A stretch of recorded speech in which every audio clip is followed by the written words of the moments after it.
ఒక ఉద్యమ స్ఫూర్తిది. ఈరోజు ప్రైవేటీకరణ అన్న పదం ఈరోజు ప్రజలందరినీ ఆలోచింప చేయడానికి కోటి సంతకాల కార్యక్రమం దోహదపడిందంటే దీనికి కారణం ప్రైవేట్ మోడ్లో చంద్రబాబు నాయుడు గారు చేస్తున్న ప్రయత్నం చాలా తప్పిది. ఆనాడు ప్రజలకు మేలు జరగాలి, వైద్యం సులభతరంగా పేదలకు అందాలన్న లక్ష్యంతో 17 మెడికల్ కాలేజీలు తెచ్చినటువంటి జగన్మోహన్ రెడ్డి గారు అది ప్రజలకు అందకుండా ప్రైవేటు పరంగా చేస్తే అది ధనికులకి మాత్రమే కార్పొరేట్ వైద్యం కింద అది ఉపయోగపడుతుంది తప్ప పేద ప్రజలకి అతను ఏ లక్ష్యం కోసం ఇవి చేశాడో అవి నెరవేరదు కనుక పెద్ద ఎత్తున ఈ కోటి సంతకాల ఉద్యమం రాష్ట్రంలో ప్రారంభించడం జరిగింది. అందులో భాగంగా శ్రీకాకుళం జిల్లాలో కూడా 7 నియోజకవర్గాల్లో కూడా పెద్ద ఎత్తున మరి అనుకూలమైనటువంటి సానుకూల పరిస్థితుల్లో స్వచ్ఛందంగా ప్రజలందరూ దీనికి మద్దతు ఇవ్వడం జరిగింది.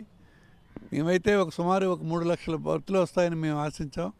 కానీ దానికంటే భిన్నంగా 3,80,000 వరకు ఇప్పటికే చేరాయి. ఇంకా ఈవేళ రేపు కూడా ఉంది కనుక సుమారు 4 లక్షల వరకు వస్తాయని మేము అనుకుంటున్నాం.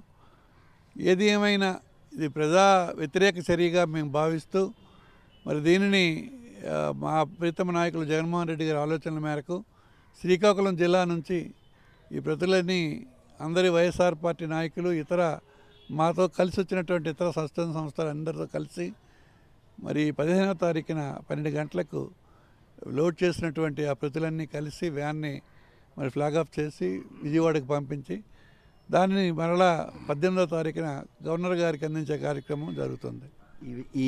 మీరు చేపట్టినటువంటి ఈ కార్యక్రమంతో కూటమి ప్రభుత్వం యూటర్న్ తీసుకునే పరిస్థితి ఏమైనా కనిపిస్తుందో, ఒకవేళ తీసుకోకపోతే నెక్స్ట్ భవిష్యత్ కార్యాచరణ? జనరల్గా ఒక నాయకుడు అనేవాడు ప్రజల ఆకాంక్షలకు అనుగుణంగా పరిపాలించాలి.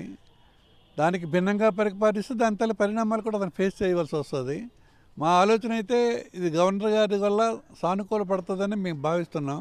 ఒకవేళ కాకపోతే కోర్టులను ఆశ్రయించైనా ప్రజలకు అనుకూలమైనటువంటి ఈ కార్యక్రమంలో భాగస్వాములు అవుతాం. ఇదంతా తదుపరి చర్యలు మరి వాళ్ళు తీసుకున్న యాక్షన్ బట్టి ఉంటుంది.